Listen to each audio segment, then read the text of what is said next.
Break के बाद आपका स्वागत है। चर्चा हो रहा है जिस तरह से महाबोधि मंदिर पर हमला हुआ है, आतंकी हमला हुआ है, हर तरफ निंदा हो रही है। जरा हम ये भी देख लें कि किस तरह से आतंकवादियों ने घटना को अंजाम दिया है और किस तरह से सवाल खड़े हो रहे हैं। जरा इस पर एक नजर डाल लें, उसके बाद चर्चा को हम आगे बढ़ाते हैं। बिहार सरकार लापरवाह, नींद में सरकार के अफसर। क्या सरकार कर रही थी धमाके का इंतजार? फिर सूचना के बाद भी क्यों नहीं बढ़ी सुरक्षा? महाबोधि मंदिर में कैसे रखे गए 9 बम? ढुलमुल सरकार का सूचना तंत्र किसी काम का नहीं। 26 जून 2013 को आईबी ने बिहार सरकार को दी थी सूचना। गया का महाबोधि मंदिर आतंकियों के निशाने पर। अक्टूबर 2012 में एनआईए ने भी दी थी बिहार को सूचना। पहले सूचना मिलने के बाद भी क्यों नहीं बढ़ी सुरक्षा? जर्मन बेकरी कांड के आरोपी मकबूल ने बताया था एनआईए को। मकबूल ने महाबोधि मंदिर में की थी रेकी। मंदिर का बनाया था वीडियो फुटेज। इतनी सूचना के बाद भी क्यों नहीं सक्रिय हुआ सुरक्षा तंत्र? दहशतगर्द 11 बम प्लांट करने में कैसे हुए कामयाब?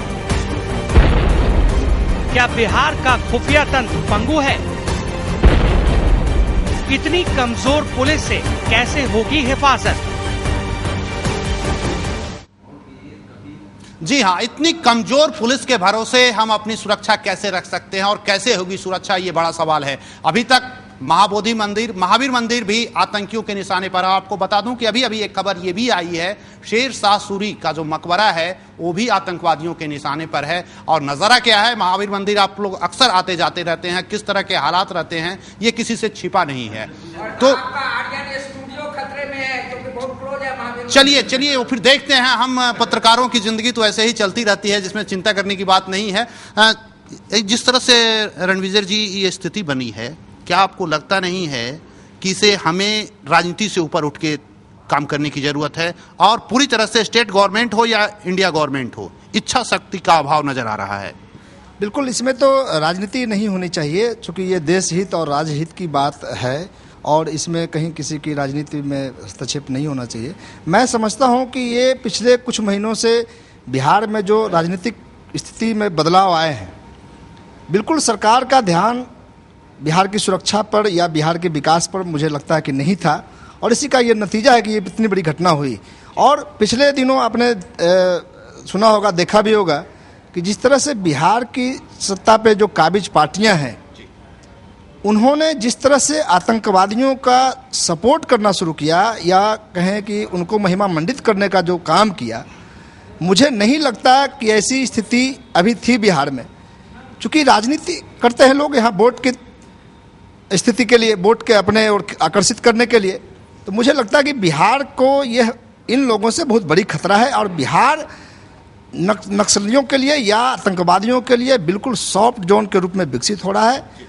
और बिहार की सरकार और बिहार के जो मुख्यमंत्री हैं, इस ओर उनका ध्यान नहीं है। और आने वाले समय में ये महाबोधि मंदिर तो मुझे लगता है एक झलक है। बिहार में कई स्थान ऐसे हैं जो आतंकवादियों के निशाने पर हैं और बिहार के आम आवाम खतरे में है। इसको नज़रअंदाज नहीं करना चाहिए। इस पर सरकार को बिल्कुल सख्ती से पेश आना चाहिए, चाहे वो कोई भी हो। आतंकवादी बिहार की बेटी हो या बिहार का भाई हो, उससे कोई मतलब नहीं है। आतंकवादी आतंकवादी है, वो किसी का बेटा नहीं होता। बिल्कुल, आतंकवादियों का कोई रंग नहीं होता, कोई रूप नहीं होता, वो सिर्फ और सिर्फ आतंकवादी हैं। उसका कोई जात और कोई धर्म नहीं होता है। आपने जो बताया, महाबोधि मंदिर के बगल में ही विष्णुपद मंदिर है, वो भी आतंकवादियों के निशाने पर है। मात्र 10 किलोमीटर का फासला है वहां से। सवाल ये उठता है, क्या बारी साहब लगता नहीं है कि हमारी इच्छा शक्ति कमजोर होने की वजह से इसका फायदा आतंकवादी उठाते रहे हैं? बिल्कुल, जिस तरह से केंद्र सरकार ने पहले से सूचना दी थी और उस सूचना के बाद इस तरह की घटना घट गई, तो इसमें ऐसा लगता है कि कहीं ना कहीं इच्छा शक्ति की सरकार में कमी थी और इंटेलिजेंस फेल्योर तो है ही है इसमें कहीं। दिल्ली में बाराखंबा में जो सीरियल ब्लास्ट हुए, दिल्ली में, वहां क्या इच्छा शक्ति की कमी नहीं थी? जहां भी हुआ है वहां इच्छा शक्ति की, मैं उन राजनीतिक व्यक्तियों में नहीं हूं जो ये कहे कि मैं सत्ता से हट गया इसलिए इस तरह की घटना घट गई। मैं सत्ता में था तो इस तरह की घटना नहीं हो रही थी। मैं जब सत्ता में भागीदार था तो बहुत बिहार में शांति थी और यहाँ लॉ एंड ऑर्डर का कोई प्रॉब्लम नहीं था। हम सत्ता में हट गए तो सब लॉ एंड ऑर्डर प्रॉब्लम हो गया, उग्रवादी घटना घट गई, उग्रवादी भी चले आए और यहाँ सब खतरे में पड़ गया। मैं उन लोगों, जहां भी देखिए, इस पर ये इतना सेंसिटिव इशू है कि इस पर कहीं से भी कोई राजनीति किसी कीमत पर नहीं करनी चाहिए। इससे सिर्फ देश की सुरक्षा का मामला नहीं है, इससे सब चीज जुड़ी हुई है। ये बोध गया एक ऐसा नाम है जो बोध गया शांति का मैसेज विश्व को देता था। आज वहां पर अशांति के मैसेज की बातें आ गई।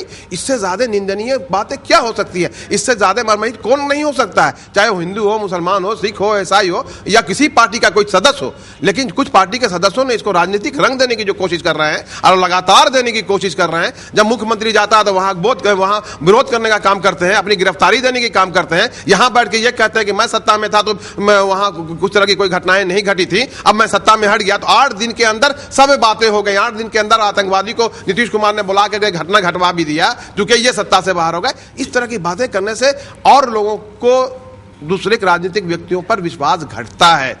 और प्रोफेसर नवल किशोर चौधरी जी जैसे इंटेलेक्चुअल जब होते हैं और जब वो बोलते हैं तो उनकी बोलने के बाद भी ये पता चलता है कहीं ना कहीं राजनीतिक व्यक्तियों में इच्छा शक्ति की कमी होती है। तो आप अपना मौका इस तरह की बातें क्यों देते हैं? जो गलतियां हैं, जो गलतियां हो रही हैं, उसको एक्सेप्ट करना चाहिए। और आज इस मामले पर सब लोगों को एक साथ एकजुट होकर के इसकी निंदा करनी चाहिए कड़े से कड़े शब्दों में। और आपके चैनल के माध्यम से मैं ये मांग करता हूं कि जल्द से जल्द, ना कि सिर्फ बिहार सरकार, केंद्र सरकार, दोनों सरकार से मैं मांग करता हूं कि इसका गिरफ्तारी होनी चाहिए। ना कि सिर्फ गिरफ्तारी होनी चाहिए बल्कि इसमें साजिश में कौन कौन लोग संलिप्त हैं उसकी एक एक जानकारी आवाम के बीच आनी चाहिए। बिल्कुल सबके पास वो जानकारी होनी चाहिए कि आखिर कौन लोग थे और किसकी लापरवाही से यह घटना को अंजाम दे दिया गया। एक साधारण बात सर्वोदय जी नहीं है, एक नहीं 12 बम ब्लास्ट वहां पे प्लांट किए जाते हैं और 9 ब्लास्ट हो जाते हैं। क्या कर रही थी हमारी पुलिस व्यवस्था? और वहां सीसीटीवी कहे जा रहे हैं ये भी कि जो कैमरे लगे हुए थे वो भी कुछ खराब थे। देखिए, ये बात तो बहुत साफ है कि राज्य सरकार और केंद्र सरकार की आंतरिक सुरक्षा के मामले में चूक के चलते ये घटना घटी, लेकिन अभी पूरा विवरण आया नहीं है। मेरा ख्याल इन्वेस्टिगेशन चल रहा है, पूरी रिपोर्ट सामने आने दीजिए। केंद्र सरकार का गृह विभाग भी जांच कर रहा है और बिहार सरकार की पुलिस भी जांच कर रही है। पूरा तथ्य सामने आएगा तो इस पर प्रतिक्रिया देना आसान होगा। लेकिन मैं ये कहना चाहता हूं कि आज आतंकवाद की समस्या देश में कई सालों से है और लगातार इस पर कठोर इच्छा शक्ति के अभाव में इस पर नियंत्रण करना मुश्किल हो रहा है। चाहे वो राज्य सरकार हो, चाहे कोई राजनीतिक दल की सरकार हो, ये कंट्रोल नहीं हो पा रहा। राजनीति का शिकार तो नहीं हो रहा है ये? नहीं, इसमें राजनीति का सवाल नहीं, ये बिल्कुल ढिलाई का सवाल है। ये बिल्कुल लैक ऑफ गवर्नेंस, शासन का अभाव है जिससे इस तरह की सुरक्षा चूक होती है और उस शासन के अभाव को भरने की जरूरत है। जब जन आंदोलन होते हैं तो यही पुलिस और यही सरकार उस पर कहर ढाती है, दमन करती है, लेकिन जहां काम करना चाहिए वहां पे ये काम नहीं कर पाती है। दूसरी बात मैं आपको कहना चाहूंगा कि बातें ये भी आ रही है कि बर्मा में बौद्ध समुदाय और दूसरे समुदाय के बीच आपस में रिश्ते खराब हुए। थाईलैंड में भी बौद्ध समुदाय और दूसरे समुदाय के बीच रिश्ते खराब हुए। एक संभावना यह भी हो सकती है, चूंकि अभी तक किसी आतंकवादी संगठन ने इसकी जिम्मेदारी नहीं ली है, इसलिए एक संभावना यह भी बात हो रही है। आईबी ने भी इसकी ओर इशारा किया था बिहार सरकार को। हाँ, तो मैं समझता हूं कि इसकी भी जांच गहराई से होनी चाहिए। दूसरा मेरा कहना है कि जब से हमारे रिश्ते अमेरिका से बहुत नजदीक हुए हैं, तब से जो आतंकवादी हैं उसका निशाना हिंदुस्तान ज्यादा हुआ है। चूंकि अमेरिका और उनके बीच संबंध बहुत खराब हुए हैं पिछले 10 सालों में, इसलिए भी भारत और आतंकवादियों का रिश्ता थोड़ा खराब हुआ है। मुझे लगता है कि इन सारे पहलुओं से इसकी जांच करनी चाहिए और जो भी अपराध कर्मी हैं उनको कड़ी से कड़ी सजा फास्ट ट्रैक कोर्ट जो बनता है उसके मार्फत दी जानी चाहिए, और जब तक इस पर कड़ा कदम नहीं उठाया जाएगा तो ये घटनाएं बिहार के दूसरे हिस्सों में घट सकती है। बिल्कुल ऐसी घटनाएं। एक चीज और कहनी है, लेकिन मैं एक चीज कहूंगा कि इसका सांप्रदायिक व्याख्या करने की कोशिश नहीं होनी चाहिए। बिल्कुल अगर सांप्रदायिक व्याख्या करने की जरूरत नहीं है। एक सवाल, अमेरिका का जिस तरह से सर्वोदय जी ने जिक्र किया, अमेरिका में जो घटनाएं घटी उसके बाद वो तो चेत गया, उसके बाद उस तरह की बड़ी घटनाएं देखने को नहीं मिली। भारत क्यों नहीं उस तरह की कार्रवाई करता है? भारत उस तरह की घटनाओं को रोकने में क्यों नहीं सक्षम हो पा रहा है? देखिए, अमेरिका की 9/11 की जो घटना है वो एक मैसेज देता है दुनिया के वैसे तमाम देशों को जो आतंकवाद से, माओवाद से प्रभावित राष्ट्र हैं। देखिए, अमेरिका के लोगों की एक जो सबसे बड़ी है खासियत कि वो अपने देश की सुरक्षा के मामले में भले दुनिया में दादागिरी करते हों, लेकिन उसमें वो एक होते हैं। लेकिन चाहे बातें हम जितनी कर लें, हम हर बात में राजनीति करते हैं। और ये एक विडंबना है जो कहा था विंस्टन चर्चिल ने अपने देश के लोगों के विषय में, जो टिप्पणी करी थी एक ब्रिटिशर्स ये प्रधानमंत्री होने के नाते, या छोड़ के जाना चाहता हो नहीं जाना चाहता हो देश, लेकिन उसने जो टिप्पणी करी थी वो चाहे भ्रष्टाचार का मामला हो, लॉ एंड ऑर्डर का मामला हो, या ऐसे अवसरों पर एकता और इंटीग्रिटी नहीं शो करने का मामला हो, ये सब दर्शाता है कि आप जैसे सर्वोदय जी चाहे जितनी बातें कर ले, और भाइयों की बातें हो रही है कि राजनीति मत करिए, लेकिन राजनीति पूरे के पूरे लोग हर चीज़ में होता है।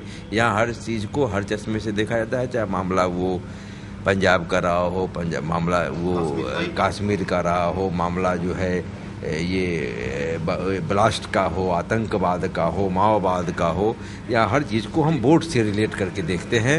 और कुर्सी पर बैठा हुआ दल, कुर्सी पर बैठा हुआ व्यक्ति कोई एक्शन टेक ओवर करने में भी इसको सामने रख करके करता है।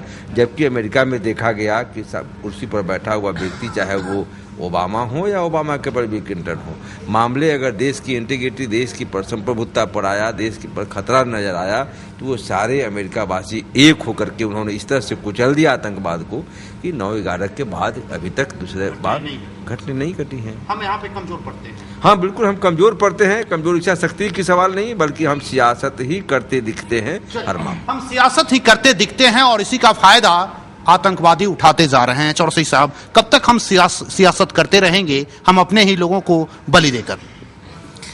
इसमें मैंने कहा कि जो सबसे बड़ा विषय चिंता करने का ये है कि केंद्र में जितने प्रकार की घटनाएं पूरे देश में हुआ, आर्थिक केंद्र मुंबई को टारगेट किया लोगों ने, ज्ञान का केंद्र बेंगलोर को टारगेट किया, राजनीति का केंद्र दिल्ली को टारगेट किया, और मुझे ऐसा प्रतीत होता है कि पहली बार शांति का केंद्र, बुद्ध को जहां पर शांति का केंद्र जहां जहां रहा है, बुद्ध के जहां जहां शांति केंद्र है, पहली बार टारगेट हुए।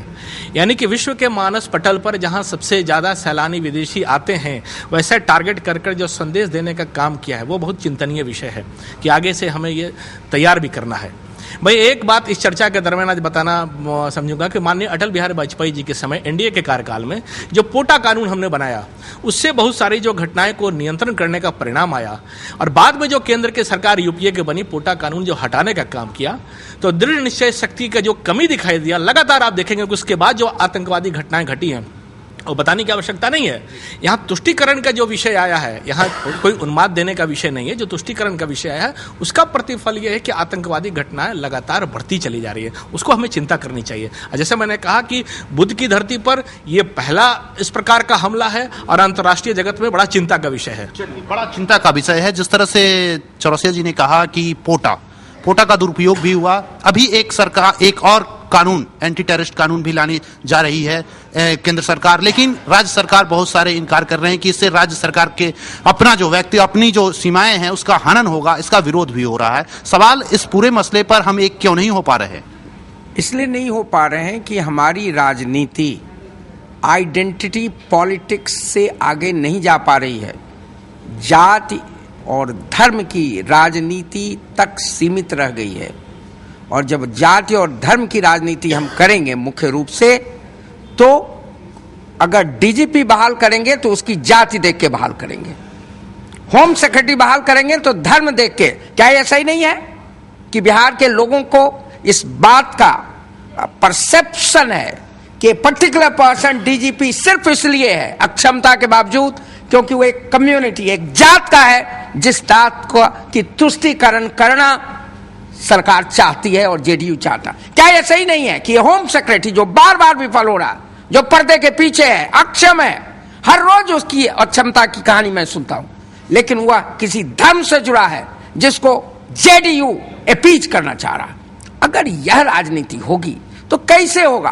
अभी सर्वोदय जी ने ठीक ही कहा कि उस एंगल को भी ध्यान में लाना चाहिए, म्यांमार का, बर्मा का।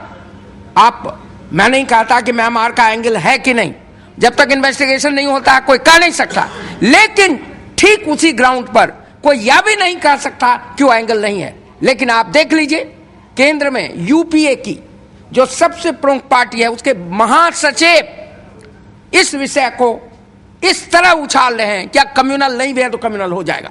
इसलिए कुछ दो तरह के लोग हैं यहां, एक सांप्रदायिक का जिनका परसेप्शन है कि वो सांप्रदायिक हैं, और मैं मानता हूं उस परसेप्शन में दम है कि वो सांप्रदायिक हैं, उनकी राजनीति, और दूसरी तरफ जो सूडो सेकुलरिस्ट हैं वो माइनॉरिटी कम्युनलिज्म को बढ़ावा देते हैं, और दूसरे मेजॉरिटी कम्युनलिज्म। हम बीच में पिसते हैं, सीधी सी बात है।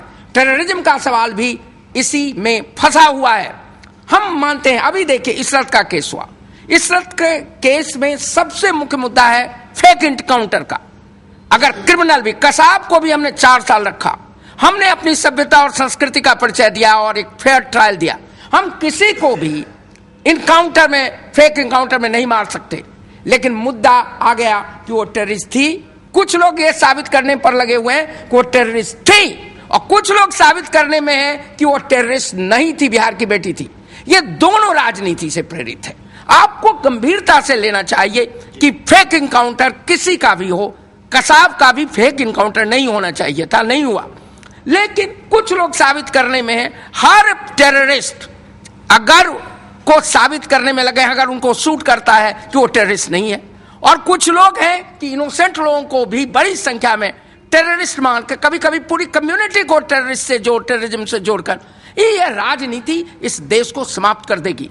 सच कहिए, यहां एक सेकुलरिज्म को बाय फेथ जो शक्तियां, राजनीतिक, सामाजिक या व्यक्ति, जो सेकुलरिज्म को एक फेथ के रूप में लेते हैं, पॉलिसी के रूप में नहीं लेते, उनको आगे आना चाहिए। और जो कास्ट रिलीजन से निकलकर ये टेररिज्म को एक नेशनल एजेंडा बनाना चाहिए। वो कहीं का हो, कहीं की बेटी, कहीं का बेटा, किसी जात का, किसी धर्म का, किसी क्षेत्र का, टेररिज्म इज ए टेररिज्म। आतंकवाद आतंकवाद है, उसको समाप्त होना चाहिए। बिहार वल्नरेबल है, इंटरनेशनल बॉर्डर है, इसको नहीं भूलना चाहिए। हमारे यहाँ गंभीरता से केंद्र सरकार को भी लेना चाहिए। केंद्र सरकार भी विफल रही है। हमारे यहाँ आप देखिए एनआई की टीम, घटना हुई 5:30-6 बजे, एनआई की टीम 3 बजे तक नहीं आई है।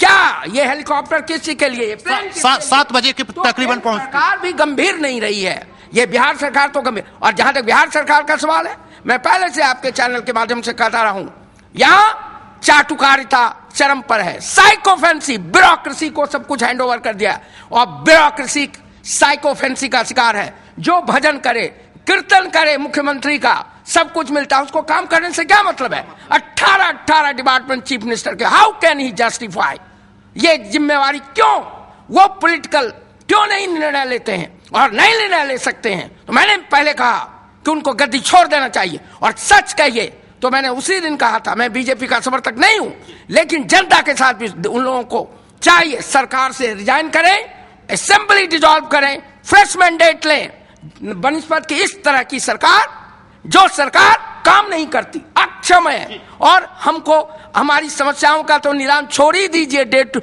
जो बड़ी बड़ी बात है, हमको सुरक्षित नहीं रख सकती, टेररिज्म का शिकार बिहार को बना सकती है। मुख्यमंत्री को तत्काल अपनी कमियों को स्वीकार करना चाहिए, माफी मांगना चाहिए बिहार को, और अगर स्थिति में राजनीति अगर रिजाइन करके फ्रेश मैंडेट लेना चाहिए। और मैं मानता हूं कि नहीं ऐसा करते हैं, पॉलिटिकल पार्टीज ही नहीं, जनता को सामने आना करना चाहिए। Mister chief minister, you have failed to deliver. आप काम नहीं कर रहे, आप अक्षम हैं, आपको नैतिक अधिकार नहीं है बिहार का मुख्यमंत्री बने रहने का। नैतिक अधिकार नहीं है बिहार का मुख्यमंत्री बने रहने पर, लेकिन यह सवाल जब उनसे पूछा जाएगा तो कहा जाएगा कि जनता हमें वोट देकर जिताई है। ये सवाल रणविजय जी क्या हिंदुस्तान एक ऐसा देश है, 90,000 से ज्यादा लोग आतंकवादियों के शिकार हो चुके हैं, मारे गए हैं। आतंकवाद एक नेशनल इशू क्यों नहीं बन पा रहा है? तमाम राजनीतिक पार्टियों के एजेंडे में जब एजेंडे तैयार किए जाते हैं, पहला नंबर पर क्यों नहीं आता वो? नहीं, सबसे बड़ी बात जैसे और वक्ताओं ने कहा कि बिल्कुल ये मुद्दा जो है गौण हो जाता है राजनीतिक दलों के कारण। अभी कई ऐसी घटनाएं देश में हुई हैं जिसकी आप लोगों ने चर्चा आपके माध्यम से भी होते रहता है, आम चैनलों के माध्यम से होते रहता है, लेकिन चाहे वो बिहार की सरकार हो या किसी स्टेट की सरकार हो या दिल्ली की सरकार हो, इस मुद्दे को बिल्कुल गौण कर देती है। वो अपने राजनीतिक कारणों के कारण ये मुद्दे बिल्कुल राष्ट्रीय मुद्दा नहीं बन पाता है और इसका खामियाजा भारत की जनता को, आम जनता को, निरीह जनता को उठाना पड़ता है, भुगतना पड़ता है। अभी पिछले दिनों बिहार की अनेक जिलों में आपने देखा हो, कई आतंकवादियों को लेकर दिल्ली की पुलिस, मुंबई की पुलिस गई। यहाँ की सरकार उन लोगों को, उन पुलिसकर्मियों को जो यहाँ से आतंकवादी को ले जा रहे थे कई जिलों से, उनको ये कहा कि बिहार की सरकार ने आपको परमिशन नहीं दिया, बिहार की सरकार से आपने परमिशन नहीं लिया, उसके बावजूद आप आतंकवादी को कैसे ले जा रहे हैं और लोगों को कैसे ले जा रहे हैं। तो मैं ये समझता हूँ कि इन सरकारों की मानसिकता देश की सुरक्षा नहीं, राज्य की सुरक्षा नहीं, बिल्कुल अपने राजनीतिक स्वार्थ की पूर्ति के लिए है। और इसी का नतीजा है कि बिहार में या राष्ट्र में या अनेक राज्यों में आतंकवाद राष्ट्रीय मुद्दा नहीं बन पाया और लाखों लोगों का, करोड़ों लोगों का की जानें इसमें गई। और आने वाले समय में मैं समझता हूं कि इस तरह से राजनीतिक दल यदि जो सोचते रहे तो मैं समझता हूं कि ये भारत के लिए और विश्व के लिए बड़ी दुखदाई विषय है। दुखदाई। आज भी बारी साहब, जो स्थितियां हैं, एक तरफ पंजाब भी बॉर्डर पड़ता है, राजस्थान भी पड़ता है, जम्मू कश्मीर भी पड़ता है, उसको लेकर केंद्र सरकार से लेकर राज्य सरकार तक गंभीर नजर आती है। बिहार भी अंतर्राष्ट्रीय सीमाओं से लगता है, लेकिन कभी भी आजादी से लेकर अब तक कभी भी कोई भी सरकार इस मसले पर गंभीर नजर नहीं आई। देखिए, गंभीर नज़र नहीं आई ये तो एक दूसरा प्रश्न है, लेकिन बिहार में कभी कोई आतंकवादी घटना नहीं घटी, ये बहुत बड़ी खुशी की बात थी। ये शांति प्रिय जगह रही है, यहाँ कभी इस तरह की सोच भी नहीं थी, लेकिन ये घटना घट गई, ये दुखदाई है। और कहा बारी साहब, कहा ये जाता है कि ये रास्ते के रूप में उसको अब तक इस्तेमाल करते हैं, इसलिए इसको कैंट सेंटर नहीं बनाए। बोलते हैं तो उनको बोलने से पहले इस बात को समझ में भी नहीं आता है कि हम क्या बोल रहे हैं। अभी कुछ लोगों ने, हमारे साथियों ने जब बोल रहे थे, उन्होंने कहा कि बिहार दूसरी पुलिस आती है और उठा के लेके चली जाती है। उठा के ले जाने में किसी को इतराज नहीं है, एकदम उठा के लेके जाना चाहिए था, लेकिन कानून के तहत सूचना दे के लेना जाना चाहिए। उठाने वाला एनआई का सदस्य है, सीबीआई का सदस्य है, इंटेलिजेंस का सदस्य है, एसआईटी का सदस्य है कि वो खुद भी एक आतंकवादी है, इसका भी क्लियरेंस होना चाहिए। इसके क्लियरेंस के बगैर जो उठा के ले जा रहा है वो कौन व्यक्ति है ये भी पता नहीं चले और उठा के लेके चले जाए और उसकी निंदा की जाए इस चर्चा में, ये बहुत दुर्भाग्यपूर्ण बात है। आपके यहाँ हत्या हो जाए और आप जानने की कोशिश करेंगे ये हत्या करने वाला कौन है, उसके बाद उसको पुलिस पकड़ेगी, तब तो फिर हत्या हो जाएगी। नहीं, ये घटना नहीं, बिल्कुल कोई नहीं, किसी के नहीं। लोकल थाने को सूचित किया था उन लोगों ने, आपको पता नहीं है? नहीं, आपको पता नहीं है, बिना लोकल थाने के उस गांव में कैसे पहुंच गई? इनको दूसरे राज्यों है, इनको पूरी तैयारी से आना चाहिए। इन्होंने बोलने के लिए आपके चैनल के माध्यम से बोल दिया। सिर्फ विरोध इस बात पर था कि जब कोई भी आदमी आया तो वो व्यक्ति अपने आइडेंटिटी बताना चाहिए था। बगैर आइडेंटिटी बताए 5 बजे भोर में उस आदमी को उठा के लेके चला गया। घर और परिवार वाले ये समझ रहे थे कि उठाने वाला किडनैपर है, डकैत है, चोर है, क्या है, इसकी कोई जानकारी नहीं। लोकल थाने को नहीं और कोर्ट को भी नहीं थी, जिस पर हंगामा हुआ था। पहले आपका होमवर्क तैयारी कर लीजिए, उसके बाद चैनल में बोलिए। एक बात। दूसरी बात, ये बात होने जा रही थी कि सबसे पहले ये कहा जा रहा था कि इस घटने पर राजनीति नहीं होनी चाहिए, सब लोग इस मत पर हैं, लेकिन जब इस घटने की पर कोई चर्चा होती है तो कहीं ना कहीं राजनीतिक स्वार्थ उसमें सामने लाके खड़ा करते हैं। मैं उस वक्त भी चैनल से आपसे कह रहा था कि ये इतनी शर्मनाक घटना है, इतनी दर्दनाक घटना है, इतनी निंदनीय घटना है, जिसकी कहीं से भी कोई इसका कंपनसेशन नहीं हो सकता है। ये सब लोगों की सुरक्षा से, देश की अस्मिता से भी जुड़ा हुआ है। इसलिए इस पर जो सच्चाई है उस पर बयान, विश्वासघात मेरे साथ हुआ है इसलिए घटना घट गई, तो विश्वासघात करने वालों पर भी जांच होनी चाहिए कि कहीं विश्वासघात जिनके साथ हुआ उन्होंने तो देश के साथ विश्वासघात करके इस तरह की घटना को तो नहीं किया है। इसकी जांच होनी चाहिए कि कहीं पाकिस्तान से नहीं आए हैं। इसकी दशा हमारे बुजुर्ग ने बोला, शर्मा जी ने, कि कहीं ये इसको म्यांमार से भी जोड़ा जाना चाहिए, वहां से भी होना चाहिए। लालू यादव ने बोला, लालू यादव ने बोला कि कहीं मंदिर की लड़ाई है, इसमें भी कहीं नहीं है। तो सब परिप्रेक्ष्य में जोड़ना चाहिए। और दूसरी एक बात मैं कह के खत्म करना चाहता हूं कि जिस तरह से फिर वही पोटा टाटा, जिस पोटा टाटा की वजह से इस देश में आतंक फैला है, कम दूसरे वक्त जरा पूछ लेते सर्वोदय जी हम संक्षेप में जानना चाहेंगे, आखिर इसको रोकने के लिए जरूरत नहीं है हम सबको मिलकर आगे आने की? देखिए, एक गंभीर सवाल है, भारत की एकता और अखंडता से जुड़ा हुआ सवाल है, और इसके लिए हमको जनता के बीच चेतना भी फैलानी होगी। समाज की भी जिम्मेदारी है, जनता की भी जिम्मेदारी है। हम तमाम राजनीतिक दलों से अपील करेंगे और तमाम ऐसे लोग जो हिंदुस्तान के लिए गौरव महसूस करते हैं, बिहार के लिए गौरव महसूस करते हैं, कि हम आज इस कठिनाई के क्षण में इकट्ठे होकर के आतंकवाद का मिलजुल करके मुकाबला, बिल्कुल मिलजुल कर मुकाबला करने की जरूरत है। रामानुज जी, क्या मिलजुल कब हम मिलेंगे और कब हम जुलेंगे? देखिए, मामला मिलजुल करके सिर्फ मुकाबला करने की नहीं है, मामला इस बात की है कि हमको आंतरिक मामले में जो सुरक्षा का मामला है, कम से कम इस पर सियासत से दूर होने की, सियासत से दूर होना। चौरसिया, तो वक्त आज इजाजत नहीं दे रहा है। चौरसिया जी, क्या आप लोग कभी मिलेंगे, जुलेंगे, या फिर बस बयानबाजी ही होती रहेगी? नहीं, हम लोग तो खुद तैयार है। मैं एक पहले भी कहा था और अभी भी कह रहा हूं कि कसाब हो अफजल हो, ऐसे बहुत सारे उदाहरण है। तुष्टिकरण की नीति ना चले। बारी साहब मेरे जो कह रहे हैं कि जदयू के कोई लोग नहीं है, 4 के समर्थन के साथ वो सरकार में है, इसलिए सरकार का पक्ष पूरी तरह से ले आएंगे। प्रोफेसर साहब, वक्त एकदम इजाजत नहीं दे रहा है, क्या कहेंगे अब इस हालात को, कैसे मामला ठीक होगा? सीएम को ऑल पार्टी मीट करना चाहिए, जनता को भी उसमें निमंत्रण देना चाहिए, नेक्स्ट मीटिंग में सबका सहयोग लेना चाहिए। लेकिन इसका यह मतलब नहीं कि उनकी अकाउंटेबिलिटी पर विचार नहीं हो। यह बड़ा सवाल है। सरकार की अकाउंटेबिलिटी को डिस्कस करने का अधिकार हमको है और हम वो करेंगे। बिल्कुल जरूरत है सबको मिल बैठकर इस पर गंभीरता से सोचने को। और इसके साथ ही आप लोगों ने अपना कीमती वक्त दिया, इसके लिए बहुत बहुत शुक्रिया और हमें दीजिए इजाजत। नमस्कार।